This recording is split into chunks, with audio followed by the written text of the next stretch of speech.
Assalamualaikum warahmatullahi wabarakatuh. Perkenalkan, nama saya Eko Siswanto. Saya berasal dari CGP Angkatan 5 SMK Negeri 1 Bangsri Jepara. Pada kesempatan kali ini saya akan mencoba merefleksi tentang pemikiran seorang tokoh pendidikan kita yang sudah juga ditetapkan sebagai pahlawan nasional, yaitu Ki Hajar Dewantara. Ada satu slogan yang sangat sakral yang beliau sudah kita jadikan juga sebagai slogan di dalam pendidikan kita, yaitu ing ngarsa sung tulodo, ing madya mangun karso, tuturi handayani. Slogan ini itu artinya adalah di depan itu bisa memberi contoh, di tengah itu harus bisa memberi dorongan, di belakang itu mengikuti, tentu saja mengikuti dan memberi pengawasan gitu ya, dan juga memberi semangat agar apa yang dicita-citakan atau diinginkan itu tercapai sesuai dengan visi dan misinya. Konsep pemikiran Ki Hajar Dewantara tentang pendidikan, beliau memandang bahwa pendidikan itu adalah sebagai tempat untuk menyampaikan benih-benih kebudayaan. Jadi budaya dan pendidikan itu merupakan hal yang tidak terpisahkan antara satu dan yang lainnya. Jadi merupakan satu kesatuan. Intisari dari filsafat Ki Hajar Dewantara adalah perubahan.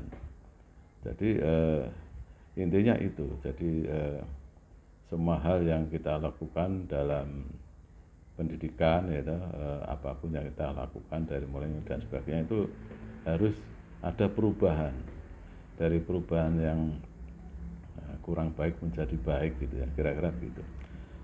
Ada 3 kerangka perubahan yang disampaikan oleh atau menjadi pemikiran oleh Ki Hajar Dewantara ya. Yang pertama itu adalah kodrat keadaan. Di dalam sebuah konsep pendidikan itu terpengaruh juga sebuah keadaan ya, di mana keadaan itu juga ada terdiri dari kodrat alam dan kodrat zaman. Jadi sebuah pendidikan itu sangat dipengaruhi oleh yang namanya keadaan alam dan juga kodrat zaman. Jadi intinya kita harus bisa menyesuaikan. Kalau ada sebuah tempat itu di mana daerahnya itu kurang air itu ya, kita juga harus menyesuaikan konsep pendidikannya.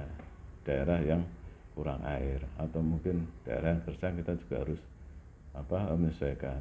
Ada juga daerah yang mungkin daerah perkotaan, pedesaan, itu juga pendekatan pendidikannya juga perlu dibedakan. Yang kedua tentang kodrat zaman. Kodrat zaman ini terkait dengan perkembangan zaman. Jadi konsep pendidikan itu harus bisa mengikuti keadaan zaman.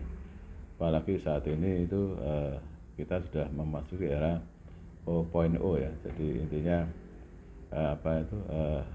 perubahannya itu ya bisa diharapkan ya yang menyesuaikan atau sesuai dengan tujuan pendidikan atau era pendidikan di zaman 4.0, era industri 4.0. Selanjutnya tentang prinsip-prinsip perubahan. Jadi ada 3 prinsip untuk melakukan perubahan. Yang pertama adalah, kalau disingkat itu asas trikon ya. Yang pertama adalah kontinuitas, yang kedua konvergensi, yang ketiga adalah konsentris ya. Arti dari kontinuitas adalah kita harus melakukan ya pendidikan ya yang mempertimbangkan faktor sejarah gitu. Jadi pendidikan kita itu tidak bisa terlepas dari faktor sejarah. Jadi selalu ada kontinuitas dan jangan melupakan tentang sejarah gitu. Jadi selalu ada kesinambungan gitu, atau keberlanjutan. Yang kedua adalah konvergensi. Konvergensi itu artinya adalah pendidikan harus menuju pada satu titik, yaitu memanusiakan manusia, ya, dan memperluas nilai-nilai kemanusiaan. Yang ketiga yaitu konsentris, yaitu pendidikan itu harus menghargai keragaman atau keunikan. Jadi pendidikan itu harus juga memerdekakan. Nah, ini ya disebut sebagai kemerdekaan dalam belajar. Terus apa yang kira-kira diharapkan dari perubahan itu? Yang diharapkan dari perubahan ini adalah budi pekertinya, di mana budi itu terdiri dari cipta, rasa, karsa, ya. Di mana kalau cipta itu adalah bagaimana kita menajamkan pikiran. Kalau rasa itu untuk menghaluskan rasa. Kalau karsa itu untuk menguatkan kemauan. Sedangkan pekerti itu adalah terkait dengan raga. Jadi budi pekerti itu maksudnya adalah pendidikan yang dapat menghasilkan cipta, rasa, karsa, dan pekerti yang baik atau olahraga, tenaga yang atau fisik yang baik. Jadi pendidikan itu holistik, ya. Jadi dan harus seimbang antara fisik dan batin. Jadi harus dibutuhkan keseimbangan secara holistik, gitu. Jadi kalau sudah seimbang, maka akan menghasilkan kesempurnaan budi pekerti, sehingga membawa anak itu pada